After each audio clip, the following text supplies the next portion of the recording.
Hello दोस्तों, तो आज हम जानेंगे कि ऑपरेटर क्या होता है ऑपरेटर क्या होता है। तो देखिए, व्हाट इज़ ए ऑपरेटर। तो ऑपरेटर एक ऐसा टर्म है जिसका यूज़ दो डाटा ऑपरेंड्स पर की जाने वाली एक्शन को डिस्क्रिप्ट करता है, क्रिया का वर्णन करने के लिए किया जाता है। जैसे आप a प्लस बी करते हैं, ठीक, जैसे 2 + 3 करते हैं 4। तो यहाँ पे इन दोनों को डिस्क्राइब कौन करे, किसके ऊपर क्या एक्शन परफॉर्म करना है, ये तो इसी को क्या बोला जाएगा, ऑपरेटर। जो यहाँ प्लस साइन है इसको क्या बोला जाएगा यहाँ पे, ऑपरेटर। ठीक है, तो ऑपरेटर किन्हीं भी दो ऑपरेंड्स पर किए जाने वाले एक्शन को बताते हैं कि हाँ इस पर ये किया जाएगा, इस पर ये किया जाएगा। ठीक, अभी कितने प्रकार के होते हैं तो चलिए जानते हैं। Types of operator. तो पहला होता है अर्थमेटिकल ऑपरेटर, दूसरा होता है रिलेशनल ऑपरेटर, फिर होता है लॉजिकल ऑपरेटर, फिर increment and decrement operator, bitwise operator, assignment operator, conditional operator and special operators. तो चलिए इनके बारे में विस्तार से जानते हैं कि इनका क्या क्या यूज होता है। तो यहाँ सबसे पहला है हमारा अर्थमेटिकल ऑपरेटर। तो अर्थमेटिकल ऑपरेटर होता क्या है, ऐसे ऑपरेटर जिनका यूज मैथमेटिकली कैलकुलेशन जैसे addition, subtraction, multiplication, division and modulus आदि ऑपरेशंस के लिए यूज किया जाता है। अर्थमेटिकल ऑपरेटर, अर्थमेटिकल ऑपरेटर को आप नाम से समझ रहे होंगे जिसमें प्लस माइनस ये सब ऑपरेशंस हों। अर्थमेटिकल ऑपरेटर्स के यहाँ पे सिंबल्स हैं, ये 5 प्रकार के होते हैं अर्थमेटिकल ऑपरेटर्स। पहला होता है एडिशन, दूसरा होता है सब्ट्रैक्शन, तीसरा होता है मल्टीप्लिकेशन, मल्टीप्लिकेशन को इसमें स्टार के साइन से शो किया जाता है, फिर होता है डिवीजन, फिर होता है मॉडुलस। ठीक, ये होता है अर्थमेटिकल ऑपरेटर, उनके एग्जाम्पल्स। ठीक है, अब हम आते हैं रिलेशनल ऑपरेटर क्या होता है। दूसरा यहाँ पे होता है रिलेशनल ऑपरेटर। रिलेशनल ऑपरेटर को भी कंपेयर ऑपरेटर भी कहा जाता है, इसको कंपेयर ऑपरेटर भी कहा जाता है। ये नॉर्मल क्वेश्चन पूछा जाता है कि कंपेयर ऑपरेटर क्या होता है, तो बहुत लोग कंफ्यूज हो जाते हैं, लेकिन ये रिलेशनल ऑपरेटर ही होता है। इनका यूज दो कंपोनेंट को कंपेयर करने में किया जाता है। इसका यूज किसके लिए किया जाता है, दो कंपोनेंट्स को कंपेयर करने के लिए किया जाता है। इसका यूज दो ऑपरेंड्स के बीच रिलेशन फाउंड करने में भी किया जाता है। इसमें दो ऑपरेंड्स के बीच रिलेशन फाउंड करने में भी किया जाता है, इसलिए इसे रिलेशनल ऑपरेटर भी कहते हैं। इसको कंपेयर ऑपरेटर भी कहते हैं और रिलेशनल ऑपरेटर भी कहते हैं। ठीक है, ये दो ऑपरेंड्स कांस्टेंट, वेरिएबल या एक्सप्रेशन हो सकते हैं। इनके बीच का परिणाम हमेशा ट्रू या फॉल्स होता है।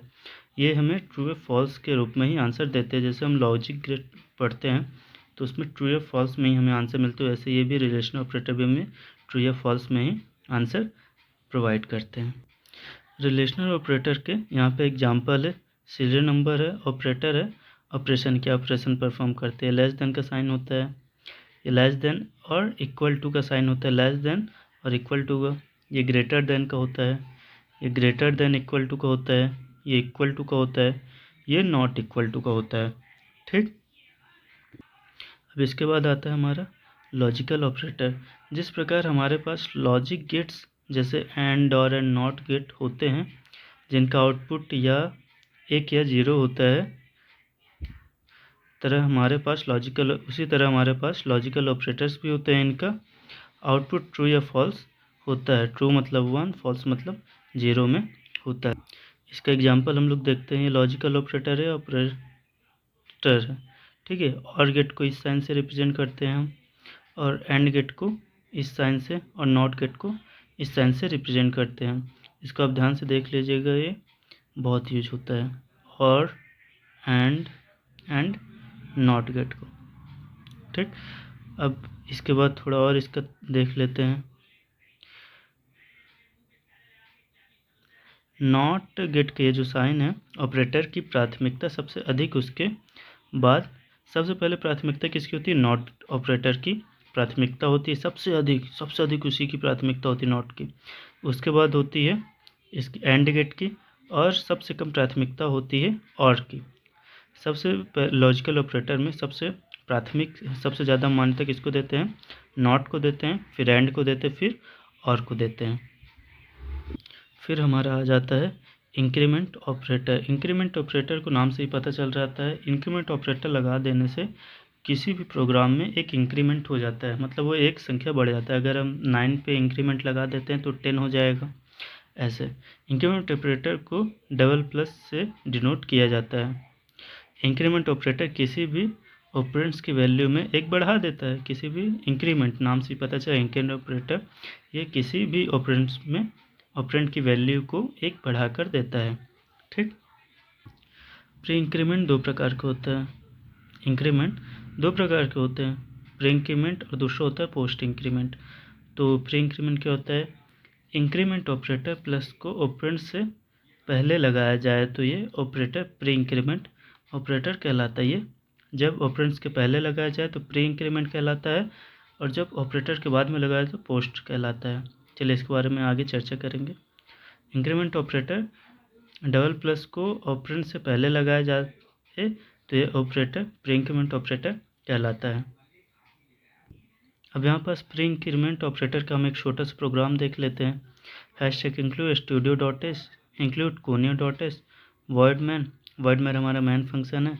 फिर इंट प्रकार का हमने एक तो वेरिएबल ले लिया, ए प्रकार का एक तो वेरिएबल ले लिया, इंट प्रकार का डाटा टाइप ले लिया, और उस वेरिएबल में हमने वैल्यू 17 असाइन करवा दें, होल्ड करवा दें।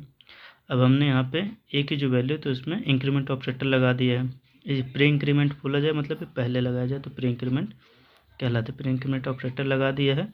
तो जब हम अपना प्रोग्राम आगे रन करेंगे, प्रिंटअप %d डॉट ए, यहाँ पे %d का यूज क्यों हुआ? %d का यूज हुआ क्योंकि हमने इंटीजर टाइप का डाटा टाइप लिया है। ठीक है। फिर इसके बाद हमने जब इसको रन कराया तो ये एक बढ़ा के दे दिया वैल्यू को, 17 को कितना कर दिया? 18 कर दिया। इसे ही किया जाता है प्री इंक्रीमेंट। हम पोस्ट इंक्रीमेंट देखते हैं क्या होते हैं? प्री इंक्रीमेंट है, मतलब जो पहले लग के वैल्यू को बढ़ाए तो प्री इंक्रीमेंट। ठीक। अब इसके बाद हम लोग देखेंगे कि पोस्ट इंक्रीमेंट क्या होता है। यदि इंक्रीमेंट ऑपरेटर प्लस को ऑपरेंड्स के बाद में लगाया जाए तो इसे पोस्ट इंक्रीमेंट ऑपरेटर कहते हैं। अगर पहले लगाया जाए तो प्री, अगर बाद में लगाया जाए तो पोस्ट। अब इसका एक छोटा सा प्रोग्राम देख लेते हैं। Program mode post increment operator. Hashtag include studio dot S, hashtag include conio dot S, void main, फिर ये कर्ली ब्रेकेस ओपन कर दे। इसके बाद हमने इन टाइप का एक तो डाटा टाइप ले लिया, ए वेरिएबल हमने असाइन कर दिया, ए में हमने 17 वैल्यू होल्ड करवा दी। फिर उसमें पोस्ट इंक्रीमेंट का साइन लगा दिया। फिर %d डॉट ए प्रिंटअप में करवा दिया। फिर गेट ch। अब फिर जैसे हमने इसको रन किया तो हमें वैल्यू कितनी मिली? 18। तो एक तो बढ़ गया। चाहे प्री लगाओ चाहे पोस्ट लगाओ, आपको एक वैल्यू बढ़ा के देगा। इंक्रीमेंट ऑपरेटर में एक वैल्यू बढ़ा के देता है, सिर्फ साइन का चेंजेस होता है कि आगे लगा दे या पीछे, बस।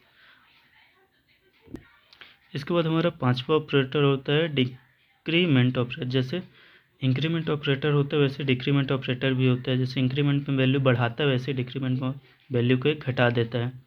डिक्रीमेंट ऑपरेटर को डबल माइनस से डिनोट किया जाता है। यह भी एक यूनरी ऑपरेटर में वैल्यू को कम करने में किया जाता है। ये दो प्रकार के होते हैं। जैसे इंक्रीमेंट में दो प्रकार के होते हैं, डिक्रीमेंट भी दो प्रकार के होते हैं। पहला प्री डिक्रीमेंट ऑपरेटर और दूसरा होता है post decrement operator. Pre decrement operator क्या होता है, चलिए देखते हैं। अब प्री डिक्रीमेंट ऑपरेटर, यदि डिक्रीमेंट ऑपरेटर डबल माइनस को ऑपरेंड से पहले लगाया जाए तो इसे प्री इंक्रीमेंट कहते हैं। प्री इंक्रीमेंट अगर पहले लगाया जाए, जैसे अगर कोई है ए और उसके पहले अगर ये साइन लगा दिया जाए तो ये प्री हो गया। ठीक है, और ये प्री हो गया। चलिए इसका एक छोटा सा प्रोग्राम देख लेते हैं। प्रोग्राम आप रन करके देखिएगा तो आपको ज़्यादा अच्छा समझ में आएगा। यहाँ पे हम एक छोटा सा प्रोग्राम देख लेते हैं। Hashtag include studio dot S, hashtag include conio dot S, void main. फिर यहाँ पे इंट ए में हमने वैल्यू 17 असाइन करवा दी। फिर प्री डिक्रीमेंट ऑपरेटर ले लिया हमने। फिर प्रिंटअप %d डॉट ए गेट ch। ठीक, तो हम जैसे इस प्रोग्राम को रन करेंगे तो हमारा वैल्यू घट के आ जाएगा। यही होता है pre increment operator. Pre increment operator को हम यहाँ पास से पहचानते हैं। ठीक, यहाँ पास से पहचानते हैं। अब हमारा दूसरा है पोस्ट डिक्रीमेंट ऑपरेटर। या डिक्रीमेंट ऑपरेटर माइनस को ऑपरेंड के बाद में लगाया जाए तो ये पोस्ट डिक्रीमेंट ऑपरेटर कहलाता है। ये इंक्रीमेंट डिक्रीमेंट दोनों सेम ही जैसे हैं, इसलिए ज़्यादा कन्फ्यूज मत होइएगा। अब चलिए अगर बाद में लगाया जाए, जैसे मतलब ए है उसके बाद में लगा दिया जाए तो ये क्या हो जाता है? Post decrement operator. ठीक है, चलिए इसका एक छोटा सा प्रोग्राम देख लेते हैं। अब यहाँ पे एक छोटा सा प्रोग्राम देख लेते हैं।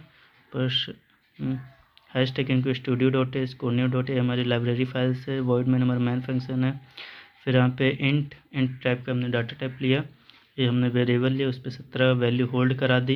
ये डिक्रीमेंट ऑपरेटर हमने यहाँ पास लगा दिया, डिक्रीमेंट ऑपरेटर का साइन हो जाता है डबल माइनस जब लग जाए। फिर इसको प्रिंटफ %d डॉट ए गेट सी है, जब इसको हम रन करवाएंगे तो हमें वैल्यू एक कम होकर मिल जाएगी। प्री इंक्रीमेंट और पोस्ट इंक्रीमेंट पहचानने का तरीका है, अगर ये पहले लगा है साइन तो प्री, अगर ये साइन बाद में लगा है तो पोस्ट। ठीक, इससे आप समझ सकते हैं, बाकी दोनों का काम एक ही रहता है। उसके बाद हमारा आता है बिट वाइज ऑपरेटर। इसका यूज बिट को टेक्स्ट करने या उसे लेफ़्ट या राइट शिफ्ट करने के लिए किया जाता है। मेमोरी में डाटा को बाइनरी 0-1 में स्टोर किया जाता है। इस बिट्स को परिवर्तित करने के लिए प्रयोग में आने वाले ऑपरेटर्स को बिटवाइज ऑपरेटर कहते हैं। इसके उस मेमोरी में डाटा को बाइनरी 0-1 में स्टोर किया जाता है। इस बिट्स को परिवर्तित करने के लिए प्रयोग में आने वाले ऑपरेटर्स को बिटवाइज ऑपरेटर कहते हैं। चलिए इसका सिम्बल्स और एग्जाम्पल देख लेते हैं। तो हमारे बिटवाइज ऑपरेटर के एग्जाम्पल ये हैं। पहला, इस साइन को बिटवाइज नेगेट कहते हैं, इसको लेफ़्ट शिफ्ट कहते हैं, इसको राइट शिफ्ट कहते हैं। अभी हमारा बिटवाइज ऑपरेटर है, इसको क्या किसका साइन बोला जाता है, बिटवाइज एंड, ऐसे बिटवाइज XOR और इससे बिटवाइज और का साइन इसको बोला जाता है। इसके बारे में जब हम प्रोग्राम में पढ़ेंगे तो और अच्छे डिटेल में समझ में आएगा। इसके बाद हमारा सातवां होता है असाइनमेंट ऑपरेटर।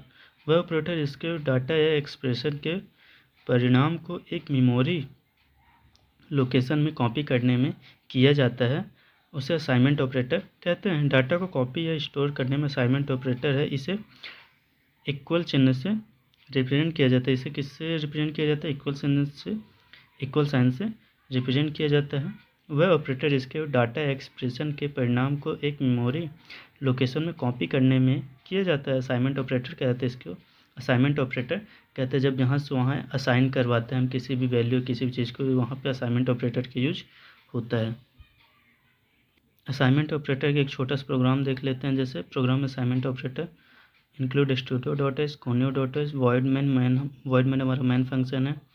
इंट हमारा डाटा टाइप है, ABC हमारे वेरिएबल हैं, ए में हमने वैल्यू 2 बी में 1 स्टोर करवा दी है, सी हमारा है a+b। हम इसको printf %d is equal to C get C S, हम इसको रन करवाएंगे तो 2 + 1 3, तो हमारा आउटपुट 3 हो जाएगा। तो हमारा क्या है, यहाँ इससे इसको असाइन करवा रहे हैं, हमारा असाइनमेंट ऑपरेटर यहाँ पास हो जा रहा है। ठीक, इसके बाद हमारा आता है कंडीशनल ऑपरेटर। कंडीशनल ऑपरेटर को टर्नरी ऑपरेटर भी कहते हैं। कई बार क्वेश्चन आ जाता है टर्नरी ऑपरेटर किसे कहते हैं, तो बहुत लोग कंफ्यूज हो जाते हैं, आप मत कंफ्यूज होइएगा। कंडीशनल ऑपरेटर को ही टर्नरी ऑपरेटर भी कहते हैं। जैसे ही नाम से ही पता चलता है कि यह ऑपरेटर 3 ऑपरेटर पर कार्य करता है, अतः टर्नरी ऑपरेटर कहलाते हैं। 2 प्रकार के होते हैं, 3 ऑपरेटर पर, यह ऑपरेटर 3 ऑपरेटर पर कार्य करते हैं, अतः टर्नरी ऑपरेटर कहलाते हैं। 3 ऑपरेंड्स पे काम करते होंगे, 3 ऑपरेंड्स पे वर्क करते हैं, इसलिए इसे टर्नरी ऑपरेटर कहते हैं। नॉर्मल शब्दों में हम समझे तो टर्नरी ऑपरेटर को हम इस चिन्ह 2 सिंबल से पहचानते हैं। ठीक है, ये आप जान रहे क्वेश्चन में कि इसको भी आप जान रहे होंगे। चलिए सिंटेक्स के द्वारा हम समझते हैं इसमें 3 कैसे होते हैं। ठीक, पहला है एक्सप्रेशन 1। अब हम इसका सिंटेक्स देखते हैं। तो इसका सिंटेक्स क्या होता है, पहले एक्सप्रेशन 1 आता है, फिर एक्सप्रेशन 2, फिर एक्सप्रेशन 3। इनके बीच में 1 और 2 के बीच में ये क्वेश्चन मार्क का साइन होता है और इनके बीच में ये साइन होता है। तो चलिए इसका यूज समझ लेते हैं। यह एक्सप्रेशन एक ऐसा एक्सप्रेशन होता है जिसका मूल्यांकन ट्रू या फॉल्स में होता है, इसका ट्रू या फॉल्स में होगा। ठीक है, यदि ऑपरेशन 1 का मूल्यांकन ट्रू है तो एक्सप्रेशन 2 एक्सिक्यूट होता है। अगर ये ट्रू है फर्स्ट वाला तभी ये दूसरा एक्सिक्यूट होगा। ठीक, यदि एक्सप्रेशन 1 का मूल्यांकन फॉल्स है तो एक्सप्रेशन 3 एक्सिक्यूटिव नहीं होगा। जब अगर दूसरा वाला ट्रू है, यदि टाइप 1 का मूल्यांकन ट्रू है तो एक्सप्रेशन 2 एक्सिक्यूट होगा। यदि एक्सप्रेशन का मूल्यांकन फॉल्स है तो एक्सप्रेशन 3 एक्सिक्यूट होगा। ट्रू होगा तो ये वाला एक्सिक्यूट होगा, अगर फॉल्स है तो ये वाला एक्सिक्यूट होगा, बस इसका मीन सही है। ये अगर ट्रू हुआ तो ये एक्सिक्यूट होगा, नहीं तो ये वाला होगा। और सबसे लास्ट में आता है हमारा स्पेशल ऑपरेटर। सी लैंग्वेज में पॉइंटर तथा size of operator comma operator special operator कहलाते हैं। ठीक है, यहाँ पे सी लैंग्वेज में पॉइंटर तथा size of operator comma operator special operator कहलाते हैं। आप अच्छे समझ पाएंगे ऑपरेटर को, और अगर इसमें कुछ भी आपको ना समझ में आए तो आप हमें कमेंट सेक्शन में बता सकते हैं। तो चलिए आज के लिए इतना ही।